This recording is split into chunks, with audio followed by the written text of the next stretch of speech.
Desperté después de 9 meses sumergida en la oscuridad de un coma. Y lo primero que escuché no fue un gracias a Dios que estás vivo. En cambio, era la voz de mi propio hijo diciéndome, le cedí tu casa a los padres de Vanessa. No pensé que regresarías. Esas palabras me golpearon como una tonelada de ladrillos. Traté de procesar lo que acababa de escuchar mientras mis ojos se ajustaban a la dura luz del hospital. Mi hijo, Marcus Yarbo, estaba de pie junto a mi cama con los brazos cruzados y una expresión que no reconocí. Junto a él estaba Vanessa, mi nuera, mirándome con esa misma frialdad que siempre había escondido tras sonrisas forzadas. ¿Qué? ¿Qué dijiste? Mi voz salió ronca, casi un susurro. 9 meses de silencio habían convertido mi garganta en papel de lija. Tu casa, papá, repitió Marcus con una calma que me heló la sangre. Se la di a mis suegros. Necesitaban un lugar. ¿Y tú? Bueno, el médico dijo que probablemente no despertarías. Teníamos que ser prácticos. Antes de continuar con mi historia, quiero preguntarte algo. Si aprecias estas historias de la vida real, de esas que te hacen pensar en la familia, la lealtad y la justicia, ayúdame a llegar a los 1000 suscriptores. Suscríbete al canal y dime en los comentarios desde qué parte del país me escuchas. Y si crees que esta historia merece ser escuchada, déjame un me gusta. Aspiremos a los 300 me gusta en este vídeo. Tu apoyo lo es todo para mí y me ayuda a seguir compartiendo estas experiencias. Ahora, volvamos al tema. Intenté incorporarme, pero mi cuerpo no respondió como quería. Mis músculos debilitados apenas me permitieron levantar la cabeza a unos centímetros. Práctico. Esa palabra me supo a veneno. Marcus, esa casa es mía. La construí con mis propias manos. Cuando era solo un chico, cada ladrillo era para ti, dije. Vanessa dio un paso al frente, interrumpiéndome. Su voz no contenía ni una pizca de culpa. Los papeles ya están firmados, y la hice. El traslado se finalizó hace 3 meses. Todo es legal. Miré a mi hijo, buscando algún rastro del chico que había criado, el joven al que había ayudado a terminar la universidad trabajando doble turno. El hombre al que le había dado todo. Pero ese hombre ya no estaba allí. En su lugar había un extraño que casualmente tenía su rostro. ¿Cómo pudiste? Susurré, sintiendo algo dentro de mí romperse de una manera que ningún coma jamás podría. Debería haber despertado en mi propia casa. Debería haber podido recuperar mi vida. Tienes que ser realista, Ilaiche, dijo Vanessa, usando mi nombre de pila como si fuéramos compañeros de trabajo, no familia. Los médicos no nos dieron ninguna esperanza. Estuviste conectado a máquinas durante 9 meses. Los gastos eran enormes. Alguien tenía que tomar una decisión. Y decidiste robarme la casa, dije. La rabia comenzó a despertar junto con mi cuerpo. No es robar cuando soy tu único heredero, respondió Marcus con una lógica retorcida que me dejó sin aliento. Acabo de adelantar lo inevitable. Mis suegros necesitaban ayuda y tú no estabas en posición de ayudarme. Aquí estoy, grité con todas las fuerzas que mis pulmones debilitados podían reunir. Estoy vivo. Me desperté. El silencio que siguió fue pesado. Una enfermera asomó la cabeza con aspecto preocupado. Pero Vanessa la despidió con un gesto de la mano. Sí, te despertaste. Mi nuera dijo con una calma aterradora, y ahora tenemos que hablar de lo que sigue. Sus padres ya viven en la casa. Han hecho reformas. No sería justo echarlos ahora. No sería justo. Me reí. Fue una risa amarga que me dolió el pecho. ¿Y qué pasa con lo que es justo para mí? Papá, tienes que entenderlo, empezó Marcus. Pero lo interrumpí con una mirada. No me llames papá. Un hijo no hace esto. Vanessa suspiró como si yo fuera un niño testarudo que no entendía conceptos simples. Mira, Ilaiche, puedes quedarte en un pequeño apartamento que tenemos en alquiler en las afueras de la ciudad. Es pequeña, Pero quiero mi casa. Esto ya no es posible. Marcus dijo, legalmente, la casa ahora pertenece a los padres de Vanessa. Aunque quisieras impugnarlo en los tribunales, no tienes los recursos. Tus ahorros se destinaron a las facturas médicas que el seguro no cubrió. Me sentí como si me hundiera de nuevo en la oscuridad. Todo por lo que había trabajado, todo lo que había construido se perdió mientras luchaba por seguir con vida. Tienes que salir del hospital en 2 días, continuó Vanessa. Ya no hay cobertura médica. Podemos recogerte y llevarte al apartamento o puedes hacer tus propios arreglos. Tú decides. Me quedé mirándolos a ambos. Estos extraños llevan las caras de mi familia. 9 meses. 9 meses fue suficiente para que me borraran de mi propia vida. Sal de aquí, dije en voz baja. Papá, sal de aquí. Mi grito resonó en la habitación. No quiero volver a verte. Marcus intercambió una mirada con Vanessa. Ella simplemente se encogió de hombros. Haz lo que quieras, dijo mi hijo. Pero piénsalo. Sin nuestra ayuda no tienes a dónde ir.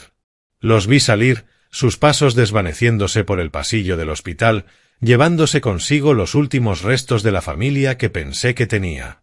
Lo que ellos no sabían, lo que nadie sabía todavía, era que yo no era el mismo hombre que había caído en ese coma hacía 9 meses. Algo había cambiado durante esa larga oscuridad.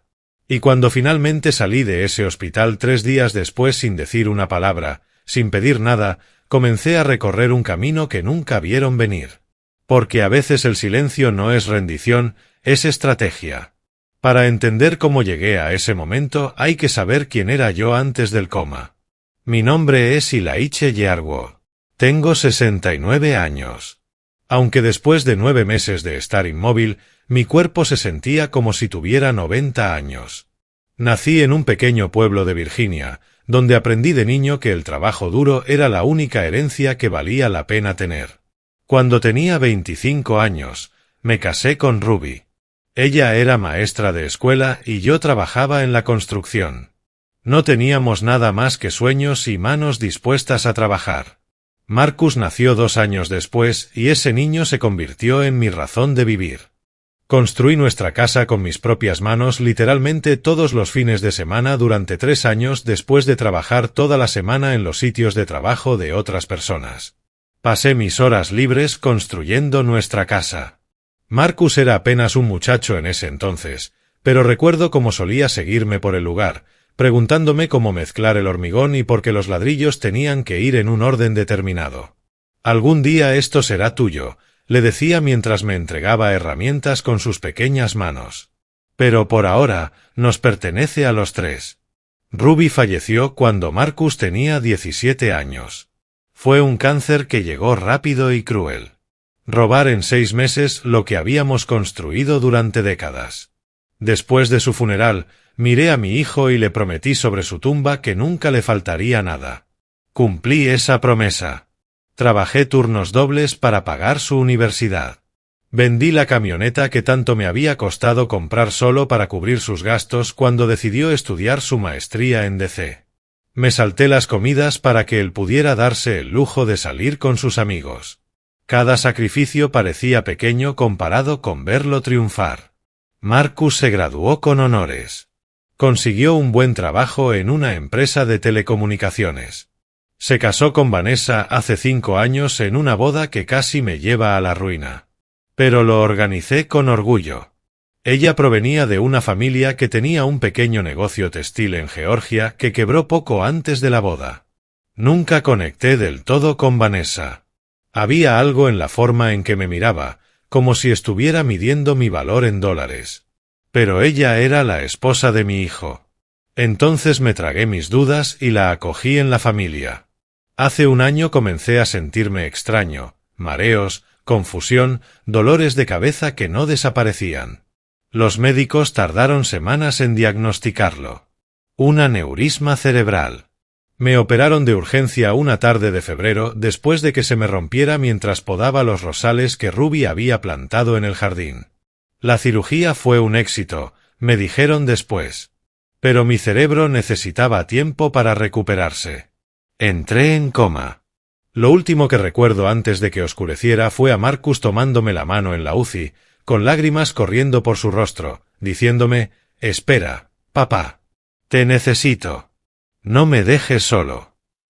Esas palabras permanecieron conmigo durante los 9 meses de oscuridad. Fueron lo único que me hizo luchar por volver. Y cuando finalmente abrí los ojos, esperando ver alivio y alegría en el rostro de mi hijo, me encontré con la noticia de que había cedido mi casa a extraños. La casa que construí para él, la casa donde crecieron sus recuerdos. La casa donde murió su madre, vendida, regalada, entregada como si no significara nada. Como si no significara nada. Mientras yacía en la cama del hospital procesando la magnitud de la traición, una enfermera entró para controlar mis signos vitales. Ella era una mujer mayor con un rostro amable.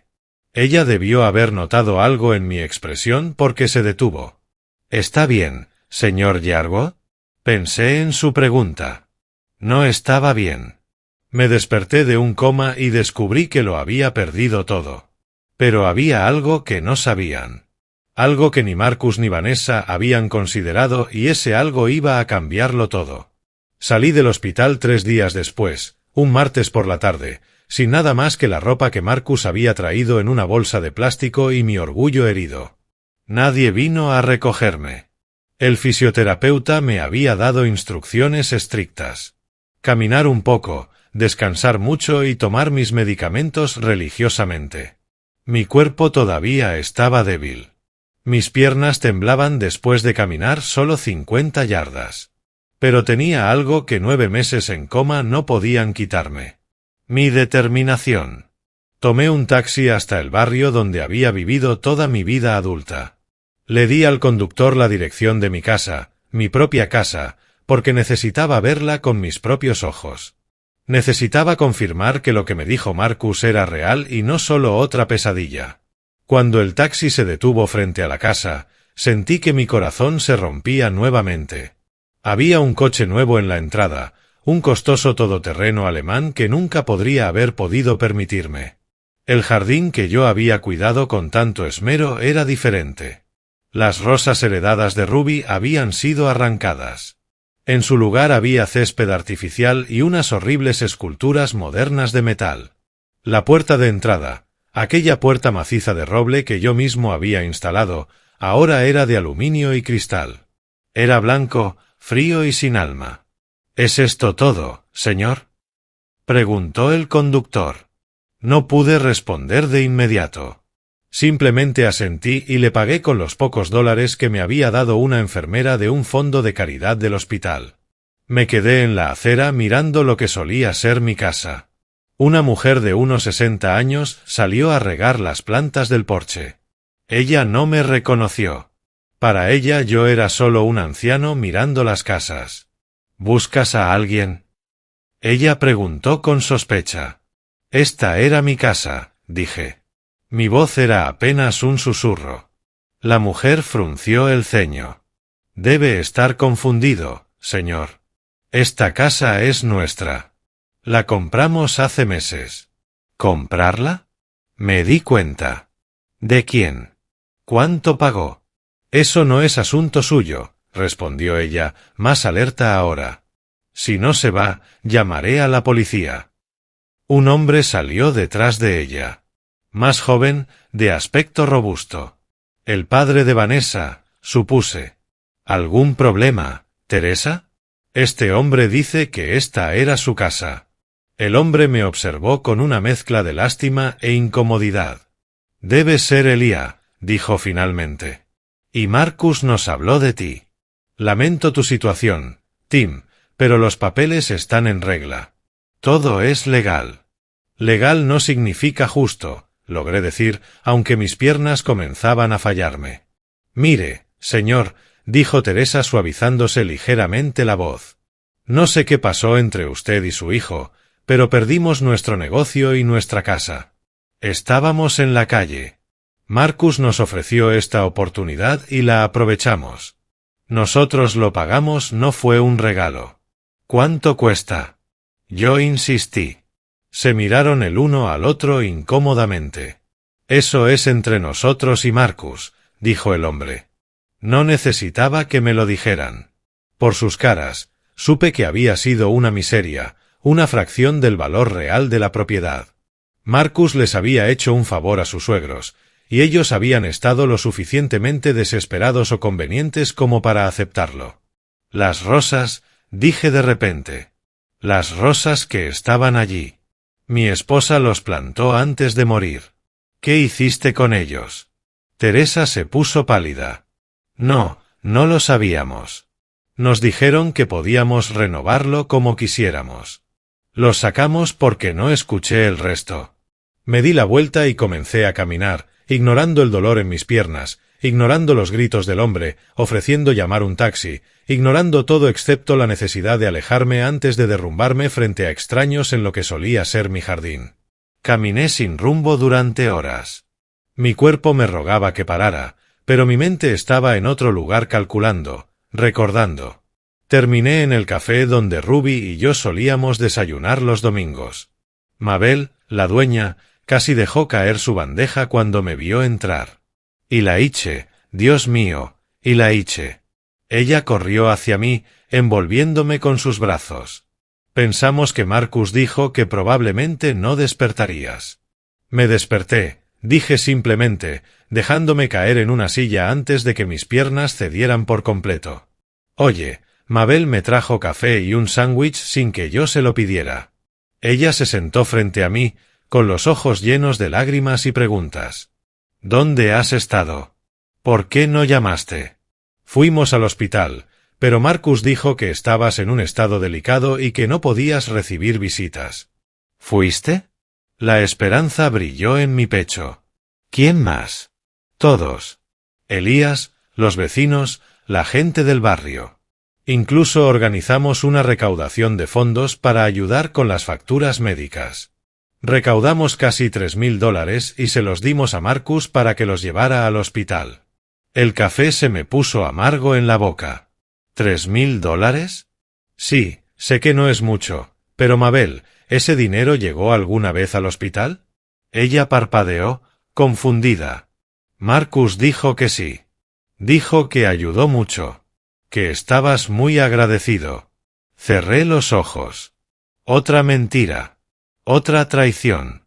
Elías, ¿qué pasa? ¿Por qué dijo Marcus que no despertarías? Los médicos que entraron al café dijeron que su pronóstico era incierto, pero que había esperanza. Le conté todo. Cada palabra que Marcus y Vanessa me habían dicho en el hospital, la casa, los suegros, la orden de irnos. Mabel escuchó con creciente horror en su rostro. Eso es monstruoso, susurró cuando terminé. ¿Tu propia sangre? ¿Cómo pudo? No lo sé, admití. El Marcus que yo conocí, el chico que crié, nunca habría hecho esto. Pero ese Marcus ya no existe. O quizás nunca lo hizo realmente. Tienes que denunciarlo. Esto no puede ser legal. Firmar papeles mientras estaba incapacitado. Marcus es legalmente mi heredero. Técnicamente, tenía derecho a tomar decisiones sobre mi propiedad si los médicos certificaban que estaba incapacitado. Y lo hicieron. Hablé con la trabajadora social del hospital. Todo es técnicamente legal, pero moralmente Mabel golpeó a Mabel en señal de frustración. La moral no gana batallas legales, Mabel. Y no tengo dinero para Lowers. Marcus se encargó de ello. Ella me miró por un largo rato y luego se levantó con determinación. Quédate aquí. Ella subió al apartamento donde vivía y regresó con una llave. Tengo un trastero en el sótano. Solía usarlo para guardar cosas viejas de la cafetería, pero lo limpié hace unos meses. Tiene una cama plegable, un pequeño baño. No es mucho, pero Mabel, no puedo. Sí, puedes y lo harás. Su tono no permitía discusión. Eres familia, y la Iche. Más familia que ese hijo tuyo ingrato. Te quedarás aquí hasta que solucionemos esto. Aquella noche, tumbada en una cama plegable en un sótano que olía a humedad y a café viejo, miré el techo agrietado y por fin dejé fluir las lágrimas. Había perdido mi casa, mi dinero y a mi hijo. Pero mientras yacía allí en la oscuridad, recordé algo que Ruby me dijo una vez cuando perdimos todo nuestro dinero en una inversión fallida. Lo que construimos no son las cosas, Elías. Son las personas que elegimos ser cuando las cosas se desmoronan. Y estaba a punto de decidir quién iba a ser porque Marcus cometió un error fundamental. Olvidó que el hombre que construyó esa casa con sus propias manos también sabía exactamente cómo derribar muros. Los días siguientes fueron sobre supervivencia y estrategia. Mabel me dio trabajo en el café, cosas sencillas que mi cuerpo debilitado podía soportar. Limpiar mesas, lavar platos, organizar el almacén. Ella me pagó más de lo que valía el trabajo. Y ambos lo sabíamos. Pero mi orgullo estaba ya tan herido que lo acepté sin protestar. Necesitaba comer. Necesitaba medicina. Y necesitaba tiempo. Tiempo para pensar, tiempo para recordar y tiempo para planificar. Una semana después de que salí del hospital, Marcus apareció en el café. Lo vi a través de la ventana de la cocina llegando en un coche nuevo, un BMW reluciente. Definitivamente él no conducía antes de mi coma. Mabel me dijo que estabas aquí, dijo al entrar, mirando a su alrededor con algo que parecía vergüenza. Necesitamos hablar. No tenemos nada que hablar, respondí sin mirarlo y sin dejar de secar los vasos. Papá, por favor. Sé que estabas enojado. ¿Enojado? Bajé el vaso con más fuerza de la que pretendía. ¿Crees que estoy enojado? Marcus, me robaste la vida, mi casa, mi dignidad. No robé nada legalmente. La legalidad del olvido. Mi voz resonó en el café vacío. Mabel asomó la cabeza preocupada, pero le hice una señal de que todo estaba bien. Estaba en coma, no muerto. Me iba a despertar. Los médicos nunca dijeron que fuera imposible.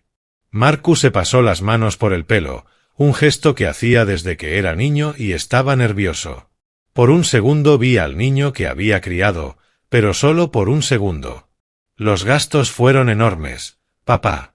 El hospital, los tratamientos, la terapia, la compañía me cortaron el seguro.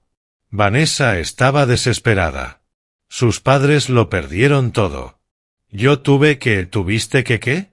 Vende a tu padre por conveniencia. Yo no te vendí. Tomé decisiones difíciles en circunstancias difíciles.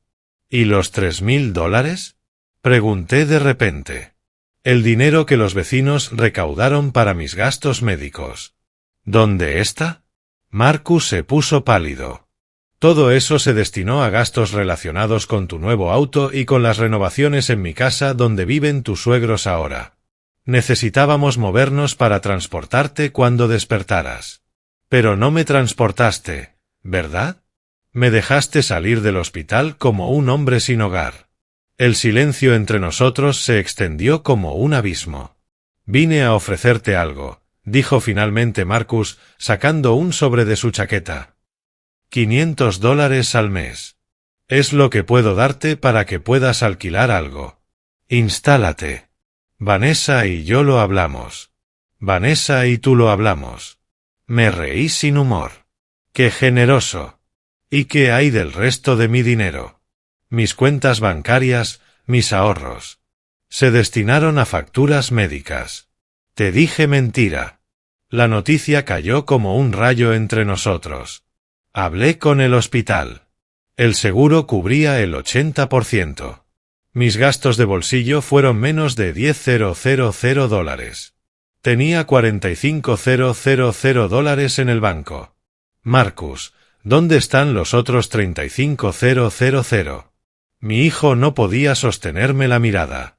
Había otros gastos. Legales, administrativos, abogados para robarme la casa mientras estaba inconsciente. ¿Quieres decir que no fue robo?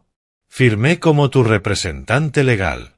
Todo el procedimiento fue, ¿sabes qué es lo peor, Marcus? Lo interrumpí, bajando la voz hasta convertirse en un susurro doloroso. No es el dinero. Ni siquiera es la casa. Es que tuviste 9 meses para venderme. Y 9 meses en los que habrías podido esperar, Habrías podido tener fe. Pero me diste 3 meses antes de que me borraras de mi propia vida. El médico dijo, me importa un bledo lo que haya dicho el médico. Cerré de golpe el mostrador. Yo era tu padre. Se suponía que debías esperar. Se suponía que debías creer. Marcus dio un paso atrás como si lo hubiera golpeado físicamente. Por un momento vi lágrimas en sus ojos. Y una parte de mí, esa estúpida parte paternal que nunca muere realmente, quería consolarlo. Pero entonces dijo, si hubieras muerto, todo habría sido más fácil. El silencio tras esas palabras fue absoluto. Incluso el bullicio de la calle pareció detenerse. ¿Qué dijiste? Susurré. Marcus se dio cuenta de lo que había dicho. El horror llenó su rostro. No. No quise decir eso. Papas fritas. Salgo. Mi voz era pura. Hielo. Papas fritas. Por favor, salga de aquí. Sé que grité. Sal antes de que haga algo de lo que ambos nos arrepintamos. Marcus dejó el sobre con el dinero en el mostrador y salió corriendo, casi tropezando en su prisa. Lo observé a través de la ventana, de pie junto a su BMW, con las manos en la cabeza, claramente angustiado. Pero no regresó. Él simplemente se subió a su coche y se fue. Y Mabel salió de la cocina, con los ojos rojos. Lo escuché todo, admitió. Y la hice, lo siento mucho. Tomé el sobre y lo abrí. $500, menos de lo que solía gastar en el mantenimiento de la casa en un mes. Un folleto. Un folleto de mi propio hijo. Esa noche, solo en mi habitación del sótano, saqué una caja que había recuperado del hospital. Mis pertenencias personales. Entre ellos, encontré mi vieja billetera, y dentro, arrugada y olvidada, había una tarjeta de presentación que había guardado hacía años.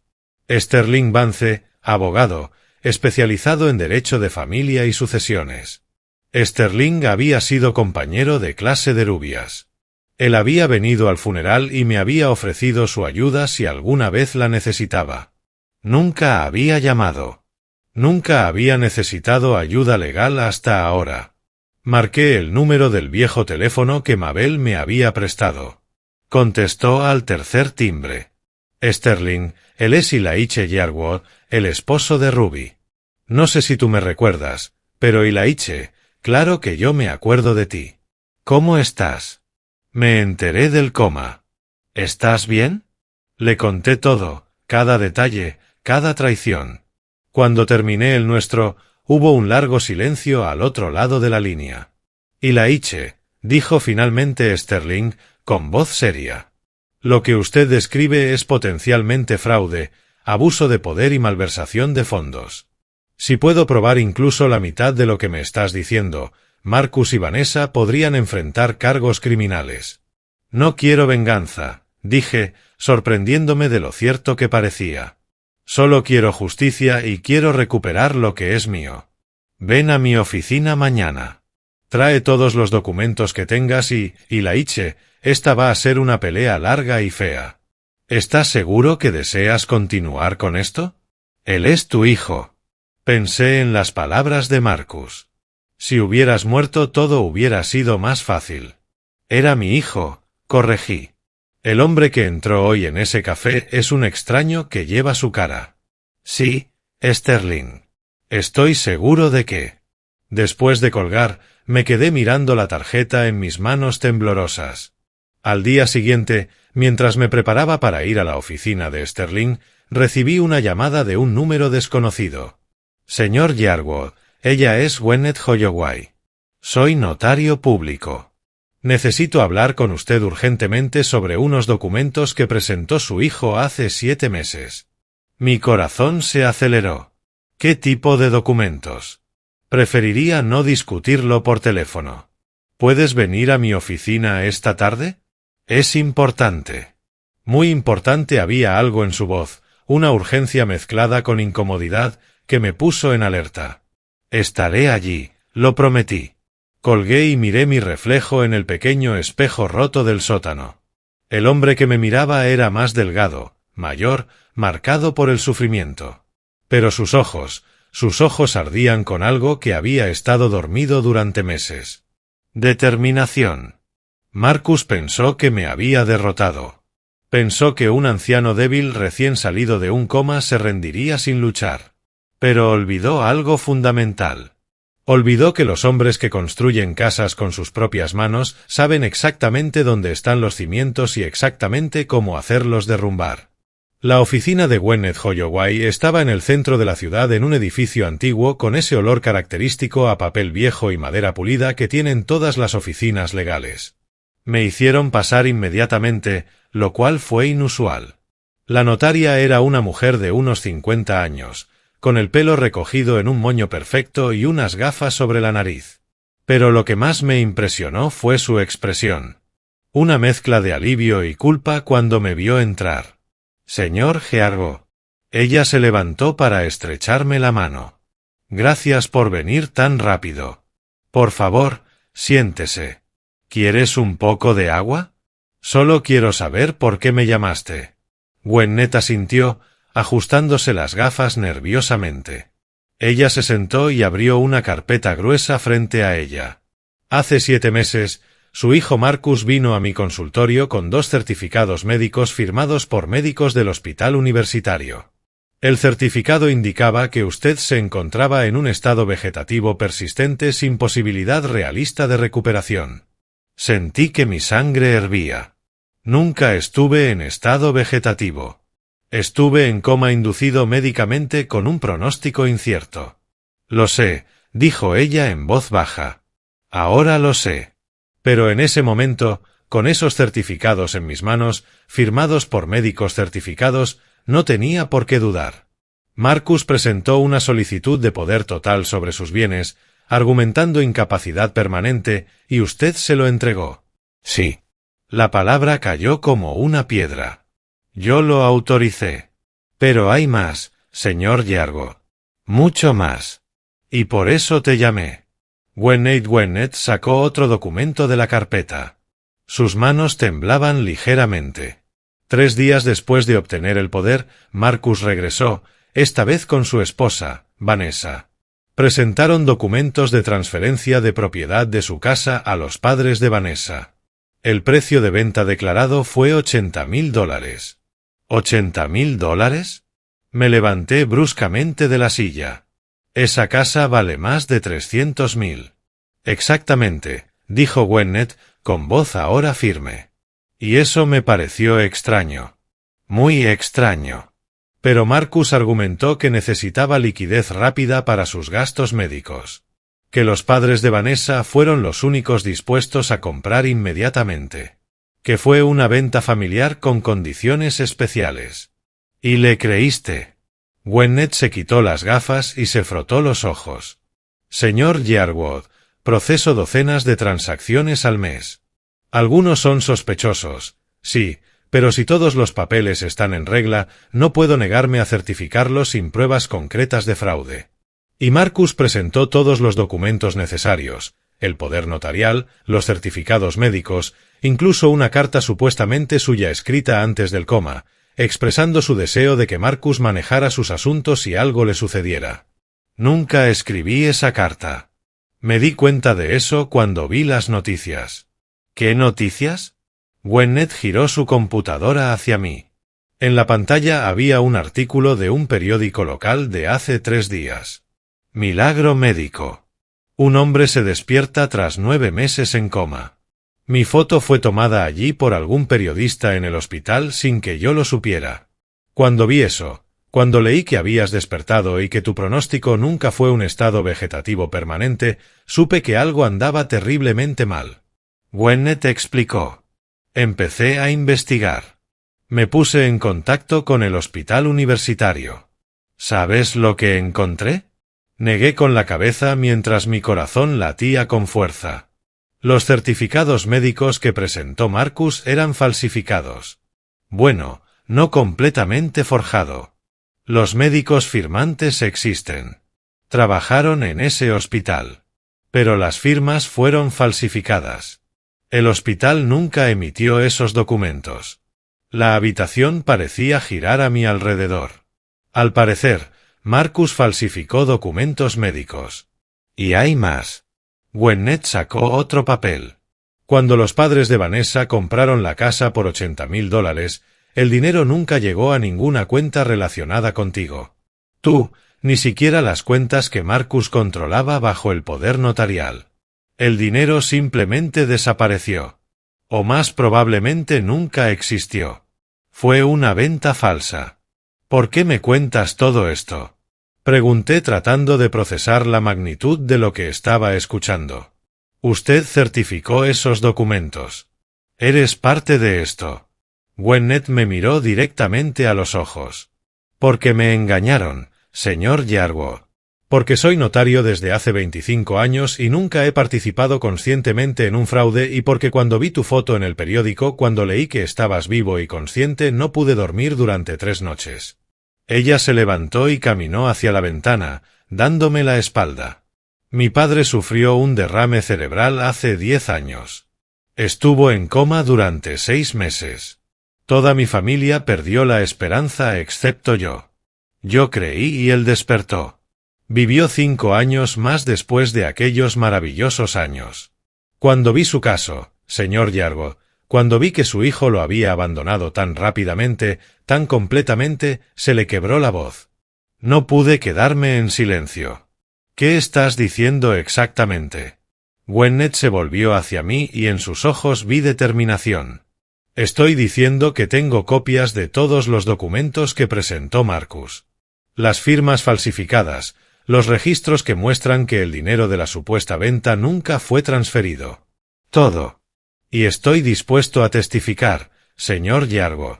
Estoy dispuesto a admitir mi error al no investigar más profundamente y ayudarle a deshacer este fraude. ¿Por qué? Esto podría arruinar tu carrera porque es lo correcto, dijo simplemente. Y porque no voy a ser cómplice de un hijo que traiciona a su padre de esta manera. Mi conciencia vale más que mi carrera. Ella me entregó una carpeta gruesa. Esto es todo. Copias de todo. Llévaselo a tu abogado. Hay suficiente aquí para anular cada transacción, recuperar su casa y probablemente procesar a Marcus y Vanessa por fraude, falsificación y malversación de fondos. Tomé la carpeta con manos temblorosas. Era pesado, sólido, real. ¿Lo saben los padres de Vanessa? Yo pregunté. Gwinnett negó con la cabeza. No me parece. Hablé con ellos brevemente la semana pasada y me los encontré en el vecindario. Parecen creer genuinamente que compraron la casa legalmente. Son víctimas tanto como usted, señor Yarwood. Marcus los usó. Salí de esa oficina en estado de shock. Caminé sin rumbo durante horas. La carpeta presionaba contra mi pecho como si fuera un tesoro. Marcus no solo me había traicionado. Había cometido fraude, falsificado documentos, mentido a sus propios suegros y construido un elaborado castillo de mentiras que incluso había engañado a un notario experimentado. Pero los castillos de mentiras, por muchos que se construyan, siempre tienen una debilidad fundamental. Están construidos sobre el aire. Y yo estaba a punto de ser el viento que los derribara. Llegué al café de Mabel justo cuando estaba oscureciendo. Ella estaba cerrando pero me dejó entrar cuando vio mi cara. Elías, ¿qué pasó? No pude hablar. Acabo de entregarle la carpeta. Mabel lo abrió y comenzó a leer. Con cada página, su expresión pasaba del shock al horror y luego a la furia. Esto es criminal, susurró finalmente. Elías, con esto podrás recuperarlo todo. Puedes enviarlo a prisión. Lo sé. ¿Y qué vas a hacer? Esa era la pregunta, ¿no? ¿Qué iba a hacer? Marcus era un criminal. Me había robado, falsificado documentos y deseaba mi muerte. Pero también era mi hijo. El chico que me entregó ladrillos mientras construía nuestra casa. El joven que lloró en el funeral de su madre. El hombre que una vez me dijo, «Te necesito, papá. Voy a hacer lo que tenga que hacer». Finalmente dije, «Pero primero le voy a dar una oportunidad que nunca me dio». ¿Qué posibilidades? La oportunidad de decir la verdad. La oportunidad de explicarse, la oportunidad de arrepentirse. Mabel me miró como si hubiera perdido la cabeza. ¿Y la Iche, él no se merece un? Probablemente no, lo interrumpí. Pero yo no soy él. No voy a convertirme en el monstruo en que él se convirtió. Voy a hacer las cosas de la manera correcta.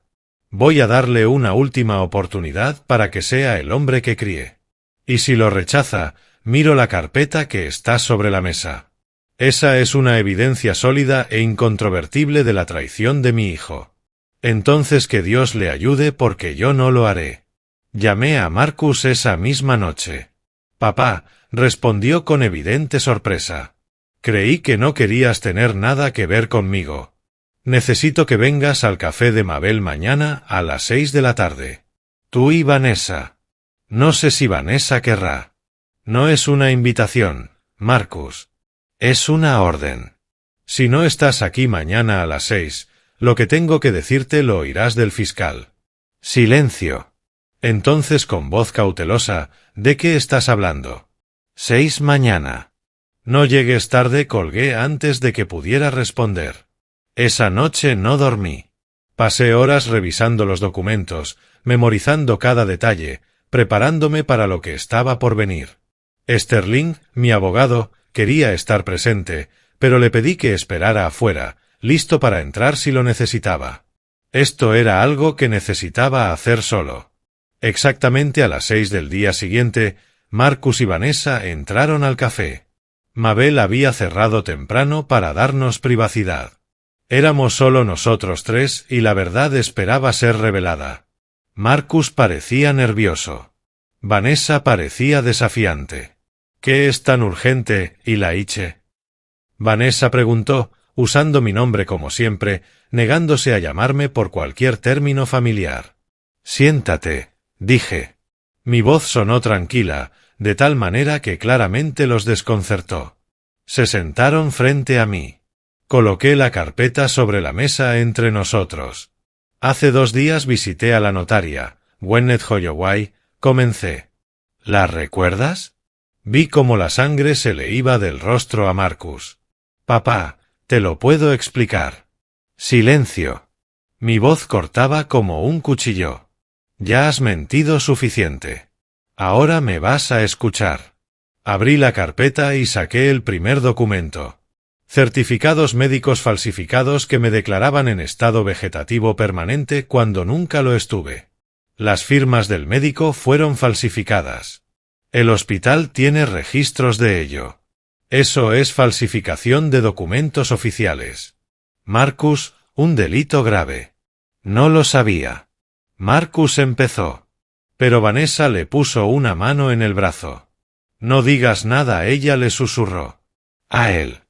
Oh, no, Vanessa, dije mirándola directamente. Déjalo hablar. Que explique cómo no sabía que estaba usando documentos falsos para robar a su padre. Saqué otro documento. Poder obtenido mediante fraude. Transferencia de propiedad de mi casa por $80,000, la 1/4 parte de su valor real a tus padres. Pero aquí está la parte interesante, Marcus. El dinero nunca fue transferido. Nunca hubo una venta real. Todo fue una farsa regalarle mi casa a los padres de Vanessa sin que pareciera un regalo. ¿Sabes cómo se llama eso? Fraude inmobiliario. Los padres necesitaban ayuda, dijo Vanessa alzando la voz. Lo habían perdido todo. Estaban desesperados. ¿Y eso justifica que me roben? La miré con incredulidad. Tu familia necesitaba ayuda, así que decidiste tomar la mía. Tú estabas en coma. Los médicos nunca dijeron que no despertaría. Dijeron que era incierto. Pero la incertidumbre no te convenía, ¿verdad? Necesitabas que yo fuera una causa perdida. Necesitabas que yo fuera un vegetal para justificar lo que planeabas hacer.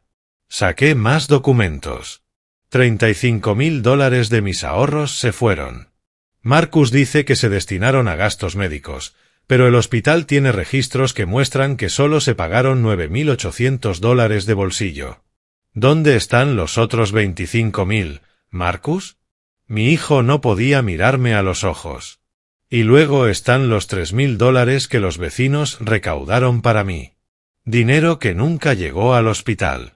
¿Dónde está ese dinero, hijo? Me ayudó con otros gastos, murmuró Marcus. ¿Te gusta tu nuevo BMW? Mi voz se elevó. Como las reformas que hicieron tus suegros en mi casa. Como el crucero que Vanessa publicó en redes sociales hace 4 meses, mientras yo luchaba por mi vida. Vanessa se puso pálida. ¿Cómo lo sabes? Porque la gente del barrio habla, Vanessa, porque la gente que me conoce, que se preocupa por mí, me ha estado contando cosas. Cosas sobre cómo celebraron ustedes dos cuando el médico dijo que mi pronóstico era malo. Cosas sobre cómo Vanessa le dijo a su madre que finalmente tendrían seguridad financiera. Cosas sobre cómo brindó Marcus el día que firmó los papeles de la casa. Eso no es verdad, gritó Marcus poniéndose de pie. Nunca lo celebré. Estaba devastada. ¿Devastado? Me reí amargamente. Estoy tan devastado que esperaste solo 3 meses antes de borrarme de mi propia vida. Estoy tan devastado que falsificó documentos médicos. Estoy tan devastado que me dijiste en este mismo café que todo habría sido más fácil si hubiera muerto. Marcus se desplomó en la silla, con la cara entre las manos. Papas fritas. Y las cosas se salieron de control. Vanessa y yo teníamos deudas. Sus padres iban a perder su apartamento. El banco nos estaba presionando. Pensé que no despertarías y que todo ese dinero se desperdiciaría en facturas del hospital mientras tú estabas. Mientras yo estaba... ¿Qué, Marcus? Mientras yo moría lentamente. Mientras mi cuerpo luchaba por volver. No estaba pensando con claridad. Su voz se quebró. Tenía deudas de juego que no te había contado. Le debía $50.000 a unas personas peligrosas. Vanessa estaba embarazada y perdió el bebé por el estrés. Sus padres vivían en su coche. Todo se estaba desmoronando y tú te quedabas allí tendido, inmóvil. Y yo pensé que sería conveniente que desapareciera. Terminé por él. No, yo te amaba. Te amo. Pero estaba desesperada. La desesperación no justifica el robo, Marcus. Y ciertamente no justifica desearle la muerte a tu propio padre. Vanessa finalmente habló, su voz fría como el hielo. ¿Qué quieres, Elías? ¿Dinero? ¿Una disculpa? ¿Qué? La miré. Esta mujer que convirtió a mi hijo en un criminal. Y sentí una calma extraña. Quiero justicia. ¿Nos vas a denunciar? Marcus preguntó mientras las lágrimas corrían por su rostro. Tengo 2 opciones, dije, mirándolas ambas. Opción 1, le llevo estos documentos al fiscal mañana. Se enfrenta a cargos por fraude, falsificación y malversación de fondos. Probablemente vayas a prisión. Los padres de Vanessa pierden la casa que nunca debieron tener. Todo está destruido. ¿Y la opción 2? Preguntó Vanessa, siempre práctica. Opción 2, tienes 72 horas para deshacer cada mentira. Devuélveme la casa a mi nombre. Me devuelves cada centavo de mi dinero. Le confiesas todo a los padres de Vanessa y les ayudas a encontrar otro lugar donde vivir. Y después de eso, hice una pausa. Después de eso, no quiero volver a ver a ninguno de los dos. Marcus sollozó. Papá, por favor. No soy tu papá, dije. Las palabras me dolían incluso mientras las pronunciaba. Un padre es alguien en quien confías. Alguien que te protege. Renunciaste a ese título cuando firmaste esos papeles falsificados.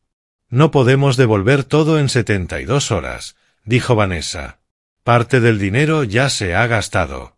Entonces obtenga préstamos. Vender el BMW. Vende lo que tengas que vender o lo que no y explicarle a un juez por qué no puedes. Me levanté tomando la carpeta. Tienes hasta el viernes a las 6 de la tarde. 1 minuto después, y estos documentos pasan al fiscal del distrito. Caminé hacia la puerta y luego me detuve. Marcus, dije sin darme la vuelta. Cuando construí esa casa, cada ladrillo que puse fue para ti. Cada hora extra que trabajé fue pensando en tu futuro. Te lo di todo y tú me traicionaste. Lo siento, susurró. Papá, lo siento mucho. Lo sé, dije. Pero lo siento no me devuelve 9 meses de vida. Lo siento no borra lo que hiciste. Abrí la puerta.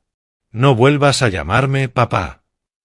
Ya no te has ganado ese derecho. Salí del café a la fresca noche de Virginia, dejando atrás los sollozos de mi hijo, y por primera vez en meses, respiré con libertad.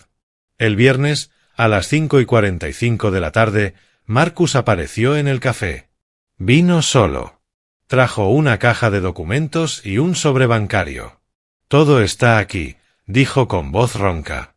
Los papeles de la transferencia de la casa a tu nombre están firmados y notariados. ¿El dinero? Conseguimos préstamos. Vendimos el coche, las joyas de Vanessa, algunos muebles. Hay $38,000. Es todo lo que pudimos deducir. Es suficiente, dije, tomando el sobre sin mirarlo. Los padres de Vanessa se mudaron ayer. Les conseguimos un apartamento en las afueras. No saben toda la verdad, solo que hubo complicaciones legales con la propiedad. Están furiosos con nosotros, pero están a salvo. Asentí. Al menos eso. Marcus se quedó allí como un niño esperando ser castigado o perdonado. Pero ya no era su padre. Simplemente era un hombre que había sido traicionado. ¿Algo más en este día? Pregunté. Quería que supieras que Vanessa y yo nos separamos. Dice que todo esto es culpa mía, que la arrastré a esto. Tal vez tenga razón. Se rió con amargura. Perdí a mi esposa. Perdí a mi padre. Y todo por ser un cobarde desesperado. Eras un ladrón. Lo corregí. Un ladrón que le robó a su propio padre. La desesperación puede explicar muchas cosas, Marcus, pero no justifica la traición. Lo sé. Las lágrimas corrían por su rostro. ¿Alguna vez? ¿Podrás perdonarme? Lo miré. Este hombre que solía ser mi hijo y busqué en mi interior la respuesta. No lo sé, dije con sinceridad. Quizás algún día, quizás dentro de unos años, pero no hoy. Hoy, solo puedo decirte que te dejo ir. No voy a perseguirte legalmente. No voy a arruinarte más de lo que ya te has arruinado tú mismo, pero tampoco voy a fingir que somos familia. Así que, esto es un adiós. Así es como debe ser. Marcus asintió, secándose las lágrimas. Por si sirve de algo, Ilaiche, lo siento. Te quise. Todavía te quiero. Es solo que amé más mi comodidad, y eso me convierte en un monstruo. Te hace humano, dije, sorprendiéndome con mis propias palabras. Un humano que tomó decisiones terribles, pero humano al fin y al cabo. Se fue sin decir nada más. No lo he visto desde entonces. 2 semanas después, volví a mi casa. Los padres de Vanessa habían hecho cambios, sí, pero nada que. No se podía deshacer. Contraté a un jardinero que ayudó a Mimia a plantar rosas nuevas donde Ruby tenía las suyas. No eran las mismas.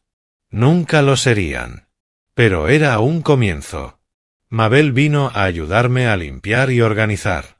Trajo comida, música y esa amistad inquebrantable que me había sostenido en mis momentos más oscuros. ¿Cómo te sientes?, preguntó mientras tomábamos café en mi cocina. Mi cocina por primera vez en casi un año. Vacía, admití. Y llena al mismo tiempo. Vacía porque perdí a mi hijo. Llena porque recuperé mi dignidad.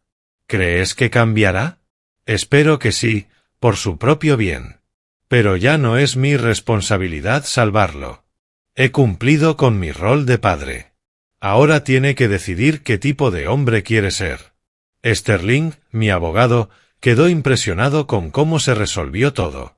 Nunca había visto nada igual, me dijo cuando firmamos los documentos finales. Tuviste suficiente para destruirlo por completo. La mayoría de la gente en tu posición habría ido directamente a la fiscalía. La mayoría de la gente no planteó. El criminal, respondí. Es diferente cuando la traición viene de tu propia sangre. No quería venganza, Sterling. Solo quería justicia. Y la obtuve. Los vecinos se enteraron, por supuesto. En un pueblo pequeño, los secretos no duran mucho. Algunos vinieron a expresar su apoyo, otros con chismes y curiosidad morbosa. Pero la mayoría vino simplemente a darme la bienvenida. Sabíamos que algo no andaba bien, me dijo el señor Henderson, mi vecino desde hace 40 años. Marcus vendió tu casa demasiado rápido. Pero no queríamos involucrarnos en los asuntos familiares. Lo entiendo, dije.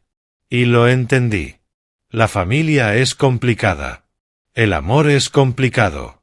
Y el perdón es lo más complicado de todo. Han pasado 6 meses desde entonces. Mi cuerpo se ha recuperado sorprendentemente bien.